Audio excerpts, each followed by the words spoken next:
Canada's decision to quietly sign a submarine deal with Germany, bypassing the US and Donald Trump's America First defense push, has backfired spectacularly. What Ottawa framed as an act of independence and geopolitical maturity has instead sparked a diplomatic firestorm. In choosing Berlin over Washington, Canada appeared to assert sovereignty, but in doing so, it provoked Trump's trademark retaliation style, one defined by personal vendettas and political muscle. Now, what was meant to showcase Canada's autonomy has morphed into a risky gamble, exposing the fragility of its relationship with a potential future U.S. administration that doesn't forgive or forget. Prime Minister Mark Carney was welcomed to Berlin Tuesday morning by German Chancellor Friedrich Merz. Merz and Carney just got their top jobs earlier this spring. Carney, of course, elected in April, Merz in May. One's a liberal, one's a small C conservative, but they really both campaigned on essentially a similar message, promising quick action on the economy and strengthening security relationships. Countries like Germany, Canada, partnership with the European Union can provide stability and prosperity for our citizens.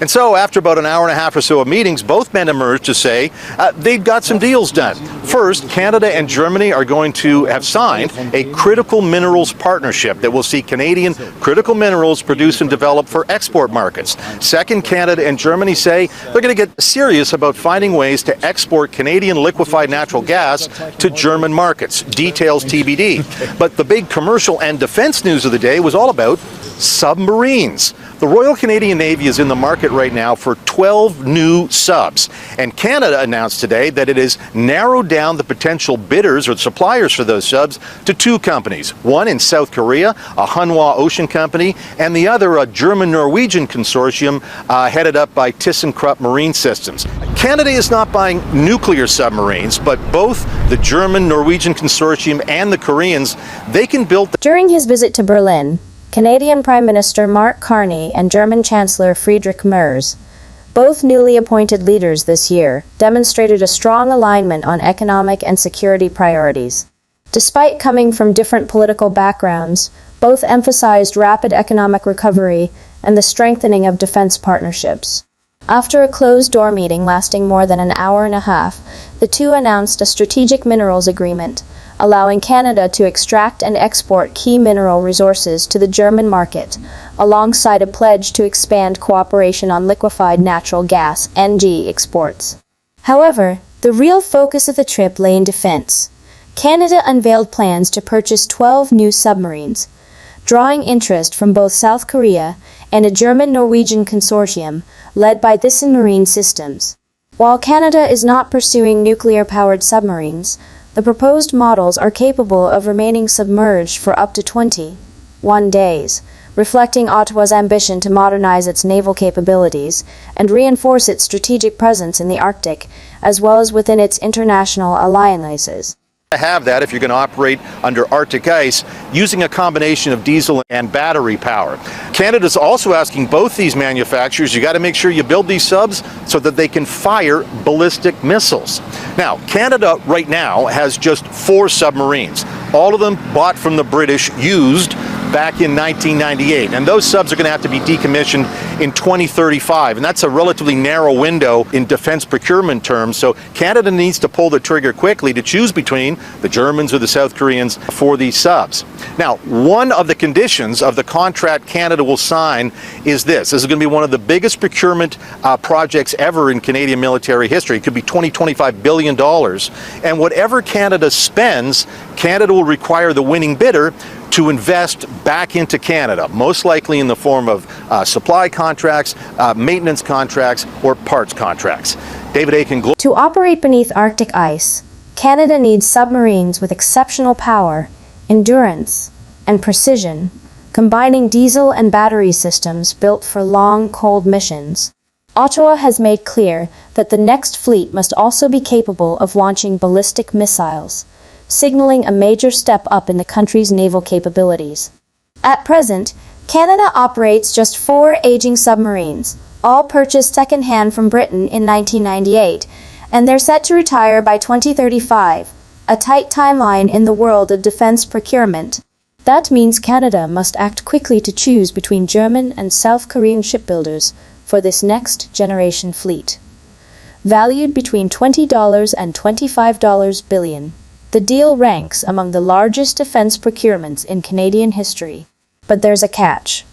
The winning bidder must reinvest heavily in Canada's economy through domestic supply chains, maintenance work, and local parts manufacturing, ensuring the project strengthens both national security and Canadian industry. Welcome back. As part of its commitment to increase military spending, Canada is in the process of shopping for a new fleet of submarines. Right now, a couple of Victoria-class subs are in active duty off our coasts. The former British diesel submarines have long served the country, but they do need replacing. Our guest tonight is Tony March, CEO of Babcock, a Canadian company that helps maintain their current subs and is working with a South Korean firm, Hanwha, in bidding for the replacement contract. And it's good to have you with us tonight. Thank you. Thank you very much. You spent time on the East Coast. You know this port very well. Yeah, I lived in Halifax for 5 years. It was really formative years of my naval career, and I got a lot of fond memories of Halifax. As is the case with much of our military hardware, the subs have gone well past their best before date, and really your firm and those who work on maintaining them have had to do a bit of magic to keep them going. Yeah, it's been a challenge for sure. You know, Babcock's been sustaining the current Victoria-class fleet for the past 17 years. Submarines are approaching or exceeding 30 years of age, but Canada's making a significant investment in the future, and we're really keen to be involved in that.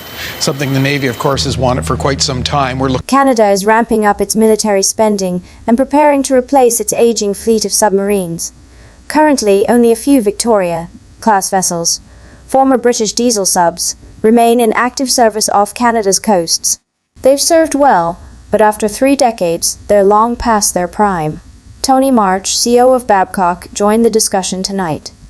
His Canadian company maintains the existing fleet and is now partnering with South Korea's Hanwha to bid on the massive replacement contract.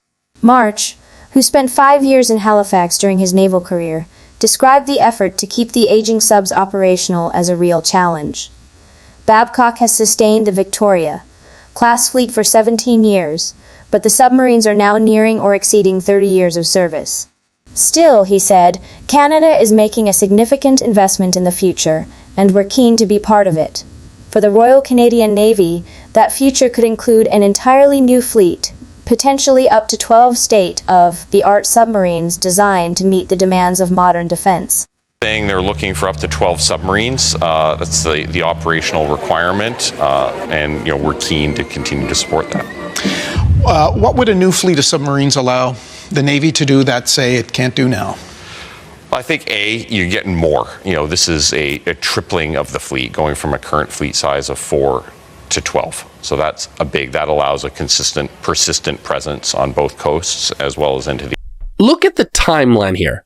6 years to build contracts by 2028. Canada has officially stated its goal of acquiring up to 12 new submarines, a major expansion from the current fleet of 4. Babcock says it's eager to help meet that operational requirement. The upgrade would triple Canada's underwater capability, giving the Navy a steady and long-term presence on both the Atlantic and Pacific coasts, while extending its reach into strategic northern waters. According to the current timeline, the contract is expected by 2028, with construction projected to take about 6 years before the first subs are delivered.